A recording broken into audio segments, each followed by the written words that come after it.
ಇವತ್ತು ನಡೆದಿರ್ತಕ್ಕಂಥ ಘಟನೆ 4 ಯುವಕರು ಟಿಪ್ಪರ್ ಲಾರಿ ಅವರಿಗೆ ಬಂದು ಅಪಘಾತ ಮಾಡಿ 4 ಜನ ಸ್ಥಳದಲ್ಲೇ ಸಾವಾಗಿರುವಂಥ ದೃಶ್ಯ ನೋಡಲಿಕ್ಕೆ ಸಾಧ್ಯನೇ ಇಲ್ಲ. ಅಲ್ಲಿ ನತದೃಷ್ಟ ತಾಯಿಯೊಬ್ಬರು ತನ್ನ 2 ಮಕ್ಕಳು ಎರಡು ಗಂಡು ಮಕ್ಕಳು ಕೂಡ ಇವತ್ತು ಸಾವಾಗಿದ್ದಾರೆ. ಇದೇ ರೀತಿಯಲ್ಲಿ ಇನ್ನಿಬ್ಬರು ಪೋಷಕರು ಕೂಡ ನಾನು ಮಾತಾಡಿದೆ. ಅವ್ರಿಗೂ ಕೂಡ ಒಬ್ಬೊಬ್ಬರು ಒಂದೊಂದು ದಂಪತಿಗಳಿಗೂ ಒಂದೊಂದೇ ಗಂಡು ಮಗು ಇತ್ತು. 15ರಿಂದ 27 ವರ್ಷದ ಒಳಗಡೆ 4 ಜನ ತರುಣರು ಅಪಘಾತಕ್ಕೆ ಈಡಾಗಿ ಇವತ್ತು ಸಾವಿಗೀಡಾಗಿದ್ದಾರೆ.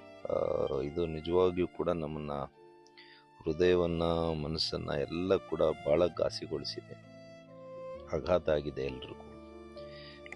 ಮತ್ತು ಭಗವಂತನಲ್ಲಿ ನಾನು ಪ್ರಾರ್ಥನೆ ಮಾಡ್ತೀನಿ, ಆ ತಂದೆ ತಾಯಿಗಳಿಗೆ ಯಾವ ರೀತಿ ಶಕ್ತಿಯನ್ನು ಕೊಡ್ತಾರೆ, ನೈತಿಕ ಸ್ಥೈರ್ಯವನ್ನು ಕೊಟ್ಟು ಅವರಿಗೆ ಒಂದು ಮುಂದಿನ ದಾರಿ ತೋರಿಸ್ಬೇಕು. ನಮಗೆ ಪದಗಳಿಲ್ಲ, ಹೇಗೆ ಅವರಿಗೆ ಸಾಂತ್ವನ ಹೇಳಬೇಕು ಅನ್ನೋಂಥದ್ದು ಕೂಡ ಪದಗಳಿಲ್ಲ ನಮ್ಮಲ್ಲಿ.